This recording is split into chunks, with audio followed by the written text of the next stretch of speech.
Bonjour à toi, cher journal de bord. Bonjour. Cela fait bientôt plus d'une semaine qu'on loge chez notre garagiste Georgi que nous avons rencontré grâce à une personne qui regarde nos vidéos. Merci beaucoup Boris. On nous a dit que c'était un très bon garagiste, donc ça devrait bien se passer cette fois.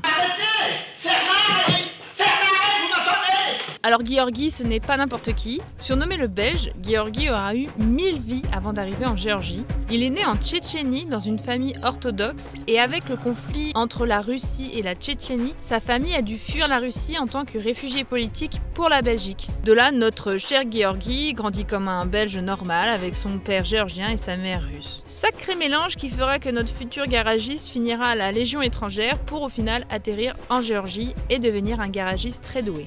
Bref, avec ses origines tchétchènes, russes, géorgiennes et belges, ça m'a l'air d'un bordel. Forcément, son accueil a été à la hauteur de ces 4 cultures. Il nous a immergés dans une tranche de la culture géorgienne pas vraiment facile d'accès pour les voyageurs. Bienvenue dans le monde des armes, de la course et de l'amour en Géorgie. C'est une arme fiable, ferme, et qui a un coefficient de pénétration Sophie. Notre immersion commence sans prévenir avec Nika, un copain de Georgi, qui arrive chez lui avec sa Kalachnikov russe. Faisons comme si c'était normal après tout. Alors Nika, en plus d'être le sosie d'un de nos potes, c'est aussi une encyclopédie sur les armes à feu. Et donc cette soirée-là, on a eu le droit à un cours sur la Kalachnikov. Bon, déjà vous devez savoir que c'est l'arme la plus simple et la plus fiable à manier, tout simplement parce que vous pouvez la mettre dans l'eau, dans la boue, dans le sable, elle marchera toujours. En partie ça vient du fait que le canon est assez gros pour que la balle puisse passer, donc s'il y a un petit grain de sable, tout ça, et ben ça peut quand même fonctionner. En réalité, vaut toujours mieux un gros canon. C'est vraiment impressionnant à l'allure où tu peux monter et démonter cette arme. C'est le niveau 1 en Lego. On comprend mieux pourquoi des illuminés arrivent à s'en servir. Perdu dans le désert, ici la vie vaut moins qu'un dromadaire. Bref, outre ces choses assez connues, on a appris que rien n'égale la qualité de la Kalachnikov russe. Il existe une multitude de reproductions sur le marché, mais d'une moins grande qualité. Car ce qui fait que celle russe est si populaire, c'est la composition de son métal. Nika nous expliquait qu'un russe avait fait l'expérience de tirer plus de 1400 balles d'affilée avec une Kalash russe modèle A403, et le bois avait fini certes par prendre feu, mais le canon, malgré qu'il devienne très chaud, ne s'était pas déformé. Et le mec, en fait, il avait arrêté l'expérience tout simplement parce qu'il n'avait pas d'autres balles. Donc imaginez la qualité du métal. Bref, revenons à nos Géorgiens. Il faut savoir qu'en Géorgie, il n'y a rien de surprenant d'avoir une Kalachnikov posée sur le canapé et puis les enfants qui jouent à côté. Ici, la Kalash, en fait, elle est utilisée pour la chasse. Outre le fait que les tirs en rafale sont interdits par la loi en Géorgie, dans tous les cas, ils n'utiliseraient pas le tir en rafale pour aller chasser parce que imaginez l'état de la viande quand ils reviendraient de la chasse. Qu'est-ce que tu nous as apporté, mon chéri? Archi parmentier. Oh, magnifique, j'adore. Puis de toute manière, ils enlèvent le mécanisme du tir en rafale des armes. Donc de toute manière, il peut pas. Même si c'est possible de remettre le mécanisme si on bricole un petit peu.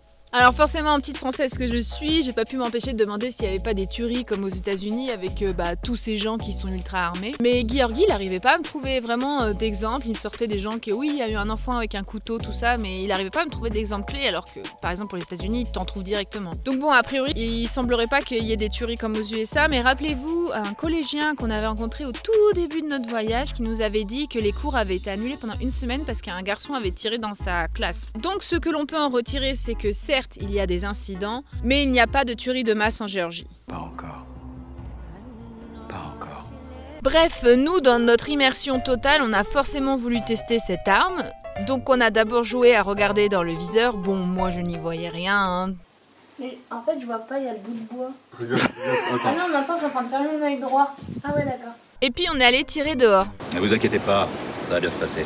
Alors Nicolas, lui, ça s'est passé tranquille. Oh là là. Okay. Non mais tiens fort hein, parce que ça va ricocher dans ton nez. Putain, c'est bon là. Non mais trempe pas hein. Oui, j'ai peur. Ah, mon Dieu. C'est mon Dieu. Mais alors moi, ça a été une catastrophe.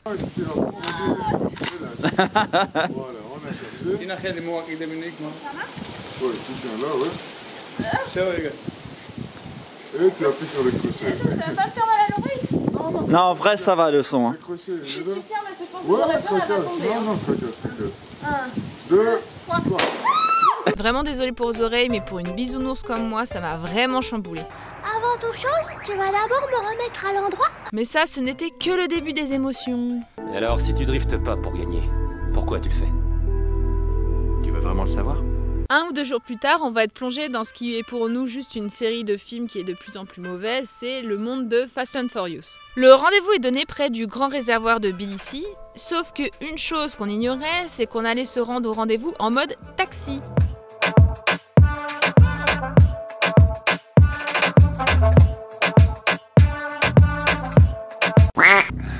Merci. Après avoir cru mourir 5 fois, on arrive au lieu de rendez-vous et là, on s'est vraiment cru dans Fast and Furious.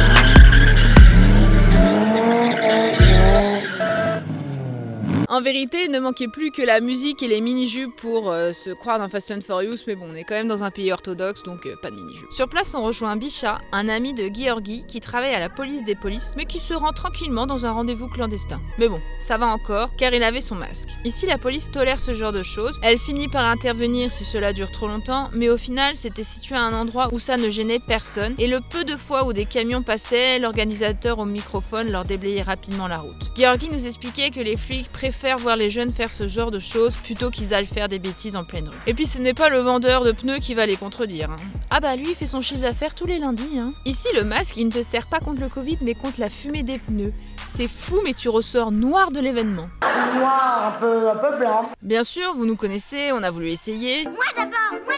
Et là encore, coup de chance, car Georgi prépare les voitures de pas mal de drifters sur place. Donc on a pu monter à notre bon plaisir pour essayer. Vu qu'on est monté qu'avec des professionnels, c'était vraiment sécurisé et on a pu en profiter pleinement. En fait, c'est comme un manège Disney, sauf pour une voiture où il n'y avait pas de ceinture.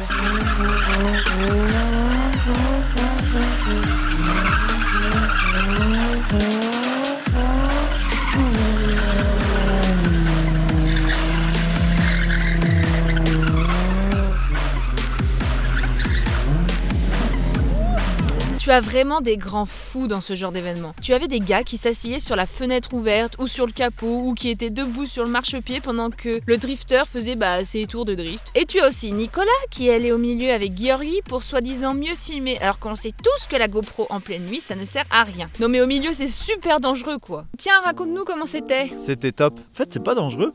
C'est déjà le mec, tu sens qu'il maîtrise et puis toi en fait tu vois la voiture arriver, tu sais qu'elle fait des tours, des fois qu'elle fait un demi-tour comme ça et c'est pas plus dangereux que ça, la voiture elle va pas vite au final. Tu dis ça parce que ta mère regarde parce que quand t'es revenu tu te dis oh là là, l'adrénaline que j'avais, faut vraiment faire gaffe parce que tu peux... Oh mais j'aurais dû t'enregistrer, je vais vérifier si je t'ai pas enregistré.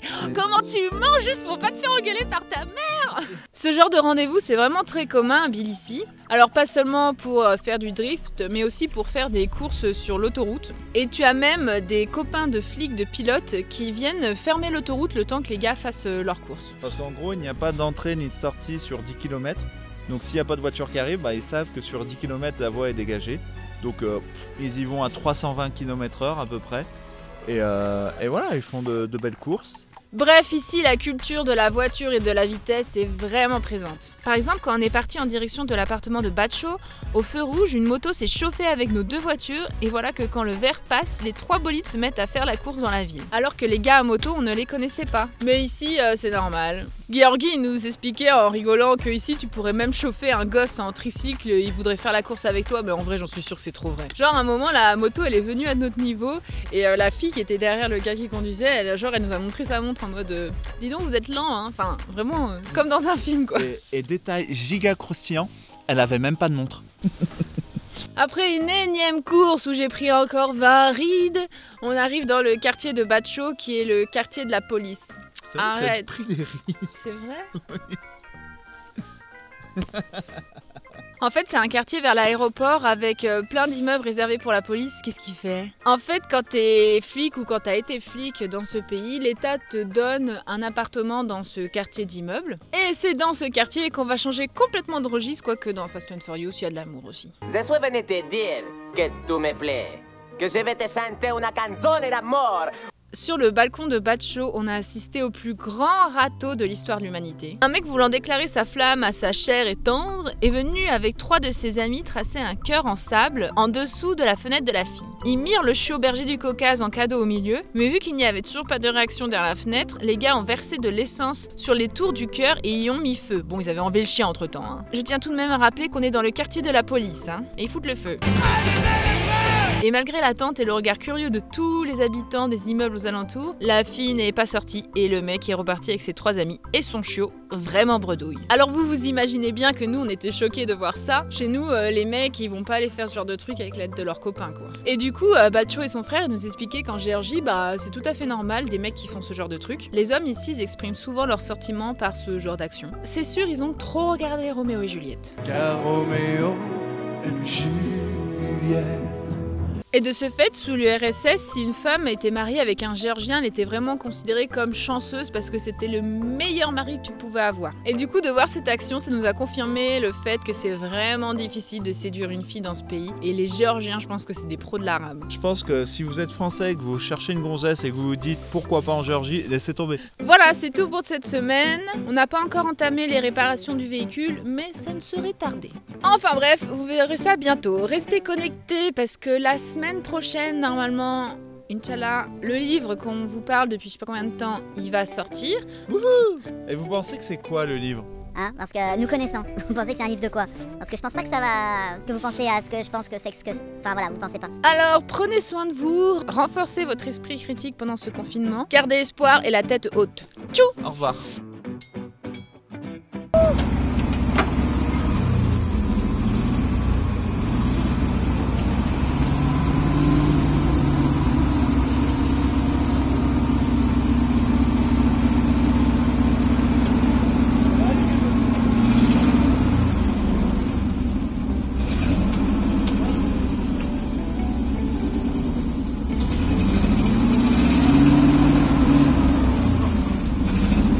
C'est ouf!